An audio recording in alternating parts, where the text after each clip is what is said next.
The maintenance of the UV agent test chamber is very important. Today I would like to share some practical tips with you to maintain our Benchtop UV agent test chamber. After each test is complete, we can use a soft cloth and clean water to wipe the test chamber. We need to focus on cleaning the spray hole to prevent them from getting clogged. If they are stable state, we can dip some cleaning agents and gently wipe them. We need to check if the wires of the lamp is loose and whether the lamps can light up. Our requirement service life for the lamps is 3,000 hours.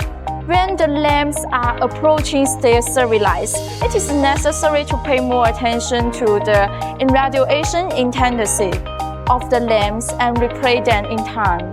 Besides, we should regularly check the circuits to see if there is any looseness, agents, or short circuits in the lines.